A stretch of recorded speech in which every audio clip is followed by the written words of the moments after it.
सहना भवतु सहनौ भुनक्तु सह वीर्यं करवावहै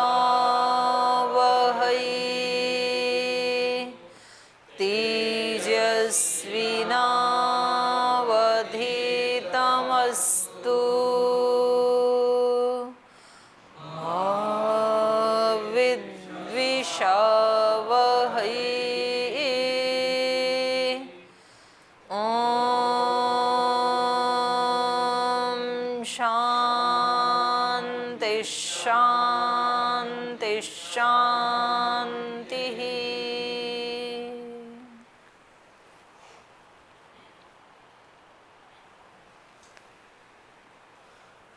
छांदोग्य उपनिषद के इस सप्तम प्रपाठक में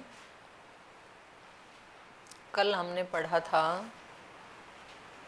जो एक बड़ा संवाद है उपनिषदों का, बहुत प्रसिद्ध संवाद है, बहुत बड़ा संवाद है नारद और सनत कुमार जी का, कि हर व्यक्ति सुख को चाहता है और उसको ये पता नहीं है कि उसको कैसे प्राप्त करूं। तो बस यहीं पर ही एक कदम चूक जाने से फिर व्यक्ति पूरी अपनी मंजिल को ही चूक जाता है, जिंदगी भर ही सुख प्राप्त कर नहीं पाता है इतना पुरुषार्थ करने के बावजूद भी। क्योंकि एक कदम यदि गलत रास्ते के ऊपर रख लिया तो अब मंजिल भी कौन सी आएगी, गलत वाली आएगी, ठीक वाली मंजिल सामने नहीं आएगी। क्योंकि एक पहला कदम ही क्या रख दिया हमने, गलत रास्ते पे रख दिया। जाना था हमारे को दिल्ली और पहला कदम ही किधर बढ़ा दिया, हरिद्वार की तरफ, ऋषिकेश की तरफ बढ़ा दिया। तो अब जितनी भी यात्रा होगी तो मंजिल कौन सी आएगी, जो हम चाहते हैं वो वाली नहीं आएगी, जो हम नहीं चाहते हैं वो वाली आएगी। तो हर व्यक्ति अपने जीवन की शुरुआत किससे करता है, सुख पाने से करता है और जीवन भर पुरुषार्थ करता है वो सुख के लिए, और रिजल्ट क्या आता है, दुख ही आता है, सुख मिलता नहीं है। कहीं बीच बीच में थोड़ा थोड़ा हल्का हल्का कभी कभी दर्शन हो जाते हैं सुख के, टेम्परेरी सुख के, लेकिन वो आता नहीं है। तो करें क्या, क्योंकि हर व्यक्ति सन्यासी नहीं बन सकता है, हर व्यक्ति ब्रह्मचारी नहीं बन सकता है, और सन्यासी ब्रह्मचारियों को भी सुख नहीं है। सन्यासी भी बन भी गए ना, वो भी जरूरी नहीं है कि उन्होंने तो शाश्वत सुख को प्राप्त कर लिया, उनको भी नहीं है। और कभी तो उनकी स्थिति वो दूसरे लोगों से भी ज़्यादा दयनीय भी देखी जाती है।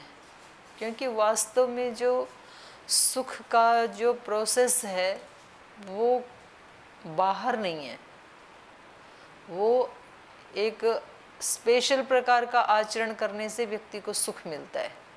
तो कभी कभी सिविल कपड़े वालों को वो ट्रिक मालूम पड़ जाती है और वो सुखी होते हैं, बड़े संतुष्ट होते हैं। ऐसे लोगों को देखा जो घर गृहस्थ में रहते हुए उन्होंने बहुत अच्छे से अपने बाल बच्चों को, अपने परिवार को, अपने संबंधियों को अच्छे से सेट किया, अच्छी शिक्षाएं दी, अपने घर के वायुमंडल को आश्रम जैसा बनाया, स्वर्ग जैसा बनाया, सात्विक प्रधान बनाया, और खुद वो ऐसे संतुष्ट होकर के संसार से गई। ऐसे लोगों को देखा, बड़े मेहनती, बड़े पुरुषार्थी, बड़े धार्मिक, बड़े पवित्र आचरण वाले। और ऐसे लोगों को भी देखा कि चले तो इस रास्ते के ऊपर, लेकिन जीवन तो बहुत ही हल्का रहा उनका, और जाते समय उनके हाथ में कुछ भी नहीं था, माया मिली ना राम, ऐसी भी स्थिति देखी जाती है। लेकिन सब काम करते हुए, घर गृहस्थ के काम भी करते हुए, और कैसे हम सुख को प्राप्त कर सकते हैं, तो इसके लिए ऋषियों ने कहा कि आप सबको घर छोड़ने की आवश्यकता नहीं है, आप सबको पूरे दिन ध्यान में बैठने की आवश्यकता नहीं है। आप जो भी कर्म कर रहे हैं, जो भी क्रियाएं कर रहे हैं, बस आप उस क्रिया को शुरू करने से पहले एक बार सजग हो जाएं, एक क्षण के लिए, और बस फिर वो क्रिया वैसी ही होगी। तो इसलिए इन्होंने हमें एक रास्ता दिखा दिया। इन्होंने कहा कि कोई भी काम करने से पहले एक क्षण लगाना बस, और वो क्षण क्या होगा, कल क्या पढ़ा था, उस क्षण में क्या करना है हमें, शिव संकल्प। एक क्षण लगाना कोई भी काम करने से पहले, और वो क्षण क्या होगा, शिव संकल्प। कोई भी काम करने जा रहे हो ना, तो उसमें एक क्षण संकल्प अच्छा कर लेना कि खाना खा रहा हूं तो किस भाव से खाऊंगा। बस संकल्प क्या है आपका खाना खाने के पीछे। आप पाठ पढ़ने जा रहे हैं, संकल्प क्या है आपका। संकल्प है हमारी ये जो चर्चा है, 1 घंटे की जो चर्चा है हमारी ऋषि के साथ बैठ करके, ऋषियों के साथ बैठ करके, ये चर्चा व्यर्थ नहीं जाएगी। ये मेरे जीवन का एक अंग बनेगी ये चर्चा। तो इसलिए हमने कहा तेजस्विनावधीतम अस्तु। मंत्र बोलना ये कोई परिपाटी नहीं है, ये कोई विजुअल नहीं है कि ठीक है रोजाना मंत्र बोलना है हमें बैठ करके। मंत्र बोलते हुए जो वैसा भाव रखेगा तज्जपस, उसके जीवन में जरूर परिवर्तन आएगा। और परिवर्तन एक दिन में नहीं आया करते हैं। कुछ लोग बीज बोते ही फल खाने के लिए चले जाते हैं, या दूसरे लोगों का मजाक उड़ाते हैं कि देखो ये लोग साधना की बात करते हैं और हमें तो फल तो दिख नहीं रहा है कहीं। तो वो एक्चुअली उनका मजाक नहीं उड़ाते हैं, वो खुद एक दिन मजाक बन के रह जाते हैं। जिनके दिमाग में, जिनका अहंकार ऐसे अड़ियल होता है ना कि हाँ अच्छी चर्चा को भी वो मतलब ऐसे चुटकियों में उड़ा देते हैं। भाई उसके लिए श्रद्धावान और ये इतनी इतनी बातें जो सिखाई जाती हैं वो उनके अंदर घुसने ही नहीं देते हैं। जिसको चित्त का मल विक्षेप आवरण, 3 बातें कही ना, वो आवरण इतना स्थूल बना रखा है हमने अपना कि हम किसी भी व्यक्ति की किसी भी अच्छी बात को, जैसे वो बुलेट प्रूफ जैकेट होती है ना, उसमें घुस ही नहीं सकती है। गोली मारे तो भी गोली भी नहीं घुसेगी, तो बोली तो कहाँ घुसेगी फिर, बोली तो सॉफ्ट है। तो कभी कभी हमारे चित्त की ऐसी स्थिति होती है, तो फिर वो दूसरे का नुकसान नहीं करते। वो सोचते हैं कि हमने दूसरे को इग्नोर किया। दूसरे को इग्नोर नहीं किया, अपने आप को किया, अपने जीवन को इग्नोर किया। जो इतनी मुश्किल से मिला था, जो इतना गोल्डन चांस मिला था, उसको इग्नोर किया। आप थोड़ी तो आंखें खोलो। दूसरे जो पशु पक्षी हैं, जो प्राणी हैं, जो सांप है, छिपकली है, अभी सांप के घर में पानी पानी भर गया, कहाँ जाए बेचारा, और बाहर निकले तो लोग मार देते हैं। और उसके पास पैर भी नहीं है चलने को, पेट से घिसट घिसट के चलना पड़ता है। तो कैसी कैसी स्थिति में दूसरे प्राणी हैं और हमारी स्थिति कितनी अच्छी है। आत्मा तो वही है ना उनके अंदर भी। तो क्या मैं भी अगर इस चांस का लाभ नहीं उठाया तो मैं भी वहाँ जा सकता हूँ क्या, और क्या मैं जाने के लिए तैयार हूँ। ऐसे व्यक्ति सोचता है तो रूह कांपती है। फिर कहाँ तो एक तरफ मैं उस दिव्य सुख को प्राप्त कर सकता हूँ इन्हीं क्रियाओं का सदुपयोग करते हुए, क्योंकि इन कर्मों को इग्नोर नहीं कर सकते हैं हम सब के 8 से 10 घंटे तो ये कर्म करने में ही बीतते हैं। ये क्रियाएं, ये कर्म हमें करने ही पड़ेंगे। जिसका जो स्वधर्म है, जिसका जो स्वकर्म है, उससे बच सकता नहीं है व्यक्ति, करना ही पड़ेगा। और अगर ये 10-12 घंटे हमने ऐसे ही गफलत में बिता दिए, इन क्रियाओं की तरफ यदि हमने ध्यान नहीं दिया, तो 1-2 घंटे की जो साधना है वो भी बहुत हल्की पड़ जाएगी। फिर वो टिक नहीं पाएगी इसके सामने। एक तरफ 2 घंटे की साधना, एक तरफ 10 घंटे की लापरवाही, तो भारी कौन सी पड़ेगी, 10 घंटे वाली पड़ेगी ना। और एक तरफ 2 घंटे की साधना, एक तरफ 10 घंटे का ये जो काम है ये भी साधना, तो 10 + 2 मिलके 12 घंटे हो जाएंगे। फिर रोजाना के 12 के 12 घंटे साधना। और 12 घंटे जिसने अच्छे से साधना की, स्वधर्म स्वकर्म का अच्छे से पालन किया, तो उसके नींद के भी फिर जो 10 घंटे हैं वो भी 6 घंटे हैं वो भी कैसे बीतेंगे, वो भी साधना ही बन जाएगी फिर उसकी। तो वो जो भी काम करेगा 6 घंटे सोने के, 2 घंटे साधना के, और बाकी के बच गए 16 घंटे, बाकी के 16 घंटे सब कर्म करने के, चाहे कोई भी कर्म कर रहे हैं तो कितना बड़ा पार्ट है। 16 घंटे हर व्यक्ति को कोई ना कोई काम करना ही पड़ता है। चलो कोई 7 घंटे सो लेगा तो 15 घंटे करना पड़ता है, और कभी कभी तो 2 घंटे भी साधना नहीं करते हैं तो वो भी इसी में ऐड हो जाएगा। सोने के अतिरिक्त सब उसको काम ही काम करना पड़ता है। और उसको यदि हमने नहीं जाना, उस काम को करते हुए हमने यदि शिव संकल्प नहीं किया, इस काम को करते हुए मेरा संकल्प क्या है और मेरा भाव क्या है, विचार क्या है, इसको यदि हमने नहीं जाना तो वो कर्म करके भी हमने अपने लिए रस्सियां तैयार कर ली, बंधने के लिए चेन तैयार कर लिए, हमने बंधन तैयार कर लिए अपने ही लिए। अपने ही हाथों से अपने आप के पैरों को बांधना, ये कौन सी समझदारी है। तो एक चांस मिला है ना हमें, तो हमें ऋषि बता रहे हैं, कितनी कृपा कर रहे हैं हमारे ऊपर। ये हमें बता रहे हैं कि आप जब भी कोई काम करो तो क्या करना, पहले शिव संकल्प करना, संकल्प अच्छा करना कि ये काम करने जा रहा हूँ, इसके पीछे मेरा ये संकल्प है। और फिर वैसा ही विचार आपके मन में आएगा जैसा संकल्प था, और उन विचारों से ओतप्रोत होकर के फिर वैसा ही आप वाणी से बोलेंगे कि अब मैं ये कर रहा हूँ, और फिर जो आप अनाउंस करेंगे वही आप कर्म करेंगे। और इन सब से मिश्रित कैसा भाव था, कैसा विचार था, कैसी वाणी थी, कैसा कर्म था, इन चारों से मिश्रित ये जो एक संयुक्त कर्म हुआ, वो हमारा कल का भाग्य है। जो पिछले कल किया था वो हमारा आज उसको हम भुगत रहे हैं, आज हम उसको काट रहे हैं। जो कल बीज बोया था, आज जो बो रहे हैं इसको कल काटेंगे।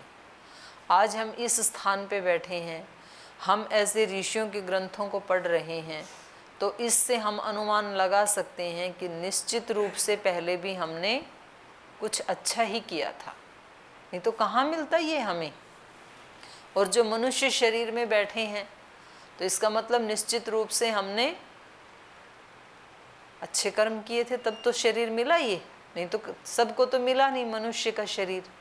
फिर मनुष्य का शरीर मिलकर के भी लोग कितने कितने बुरे माहौल में जीते हैं, गंदे माहौल में जीते हैं, उनको मतलब ऐसे माहौल के तो दर्शन भी नहीं मिलते, नर्क में जीते हैं। और हम यहाँ इतने सुंदर एक एनवायरनमेंट में जीते हैं। इसका मतलब हमने कर्म कैसे किए थे, अच्छे किए थे, पुण्य कर्म किए थे। तो अब उनको और आगे बढ़ाना है हमें, ऐसी जागरूकता पूर्वक हमें अपनी क्रियाएं करनी चाहिए। अब उससे आगे कितना आगे जा सकते हैं। पीछे वाला तो हमने सारा देखा संसार के लोगों को कि कैसे लोग नर्क में जी रहे हैं, कैसे गंदगी में जी रहे हैं, कितनी हीनता में जी रहे हैं। उनके मनुष्य शरीर को देख करके भी मतलब घृणा आती है कि कैसे ये लोग, पशु अच्छे हैं इनसे, तो उसको देखा। अब ऊपर वाले को देखो, ऊपर वाले कहाँ तक जा सकते हैं। देवता भी जिनको देखने के लिए आए, आचार्य उपनय मानो ब्रह्मचारिणम कृणुते गर्भवंत तम रात्रि तिस्र गर्भे विवर्ति तम जातम द्रष्टुम अभिसंयंति देवा। जो इस ज्ञान के गर्भ से, गुरु के गर्भ से पैदा हुआ, उसको देखने के लिए देवता भी आते हैं, देवता भी फूल बरसाते हैं। इसलिए श्री राम देवता बनना स्वीकार नहीं करते, राम की आत्मा मनुष्य बनना स्वीकार करती है। और मनुष्य शरीर में ऐसे कर्म करते हैं असुरत्व का, अपने अंदर ही नहीं पूरी पृथ्वी से असुरत्व का विनाश। और जब वो असुरत्व का विनाश करते हैं तो ऊपर से देवता भी उनके ऊपर फूल बरसाते हैं। श्रद्धेय स्वामी जी महाराज ने अपने शरीर के रोगों का नाश नहीं किया, पूरे पृथ्वी के लोगों के रोगों का नाश किया। मतलब जो जो योग की शरण में आया, करोड़ों लोगों का।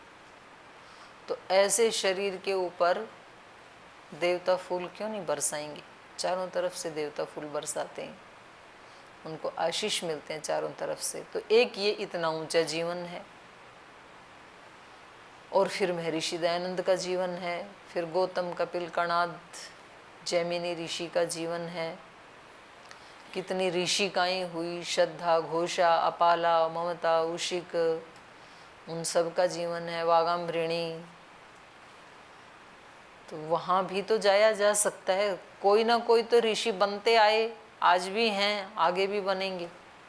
पीछे के ऋषियों का हमने इतिहास देखा, आज के जो ऋषि हैं तो उनके तो हम साथ ही रह रहे हैं। और भी बहुत हैं देश में, लेकिन कम से कम एक तो हमारे दृष्टि में, हमारे सामने लाइव एग्जाम्पल है। तो आज भी हैं, आगे भी होते ही रहेंगे। जब अब तक हो रही हैं तो आगे होने वालों में हम थोड़ा प्रयास तो कर ही सकते हैं ना। जब हमारे पास साधन है तो जितनी हमारी सामर्थ्य है उतना तो हम कर ही सकते हैं।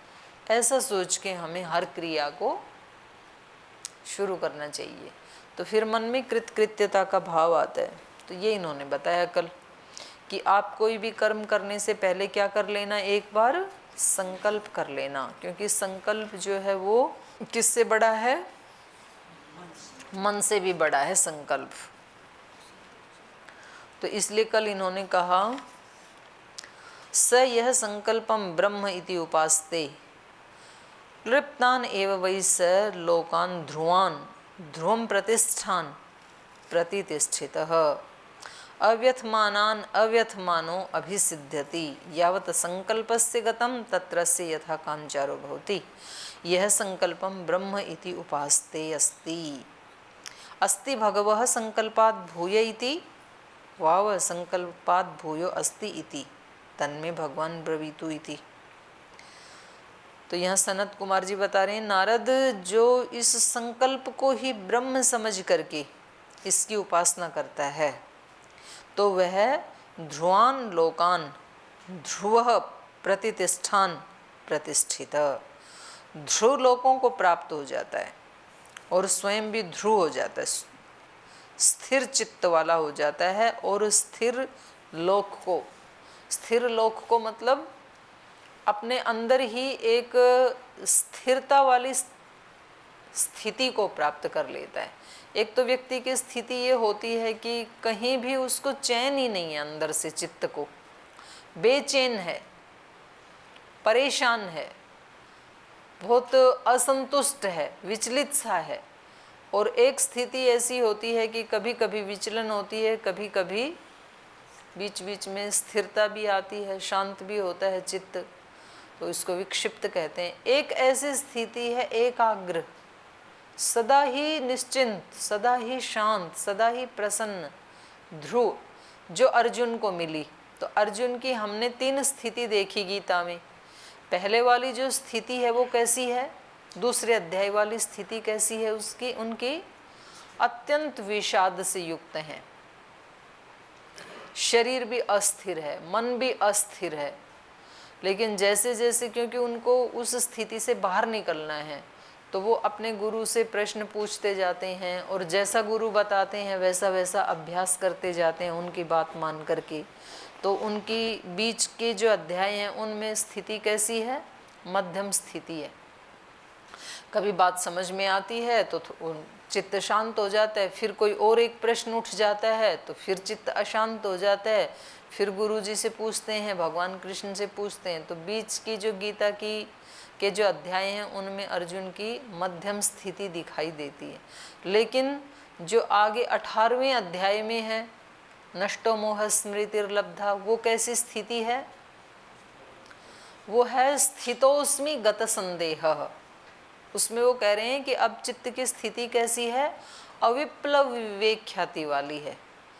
अब मेरी जो बुद्धि है, विवेक ख्याति है, वो कैसी हो गई, अविप्लव, हिलती डुलती नहीं है। इसको यहाँ उपनिषद ने कहा ध्रुवान लोकान प्रतिष्ठति, ध्रुव लोक को माने स्थिर स्थिति को। तो कितना अच्छा होगा वो दिन, देखो आप कल्पना करें हमारे चित्त की ऐसी स्थिति हो जाए कि एक क्षण के लिए भी जिसमें विचलन ना हो, एक क्षण के लिए भी जिसमें कोई टेंशन चिंता ना आए, तो ऐसी स्थिति तो हमारी सुषुप्ति में होती है। जब हम गाढ़ निद्रा में होते हैं ना, तो कोई टेंशन नहीं होती, बिल्कुल शांत सब कुछ। ऐसा यदि जागते हुए भी हो जाए तो कितनी बड़ी उपलब्धि है। फिर तो समस्या खत्म सारी। तो फिर तो जो भी करेंगे वो निष्काम भाव से ही करेंगे फिर, क्योंकि कुछ कामना तो रही नहीं। कामना तो, अंतिम कामना तो यही है ना कि मैं प्रशांत हो जाऊं, सुख को, शांति को प्राप्त कर लूं। सुख और शांति के लिए तो दो शब्द है ना, एक सुख एक शांति। सुख का मतलब अभ्युदय, शांति का मतलब निःश्रेयस। तो दो ही तो चीजें चाहता है व्यक्ति, और वो यदि प्राप्त हो गया तो उसके बाद शरीर बचा भी तो जितने दिन भी शरीर रहेगा व्यक्ति निष्काम भाव से सेवा करेगा। तो कितनी अच्छी स्थिति है।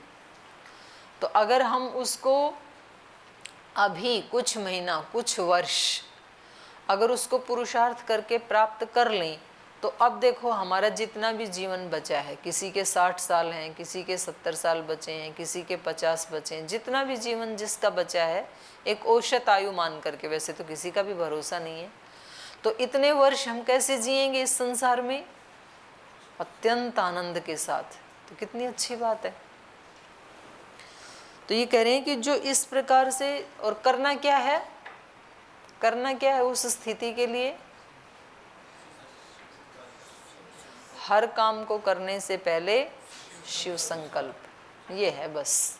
तो रहस्य भी बता दिया, चाबी भी हाथ में दे दी, और जहाँ वो लोक है वहाँ तक ले जाके खड़ा भी कर दिया। अभी बस चाबी को ऐसे घुमाना है केवल, और फिर सारा खजाना आपका।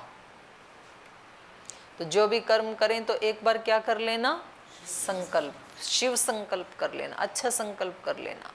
और बस ऐसे करते करते हम क्या हो जाएंगे? ध्रुवान लोकान प्रतिष्ठति।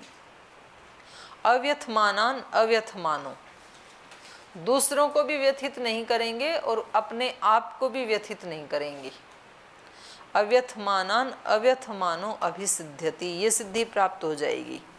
और ये ही वहाँ पर भी आया, गीता में भी ये आया, यस्मान नोद्विजते लोकाः लोकान नोद्विजते च यः।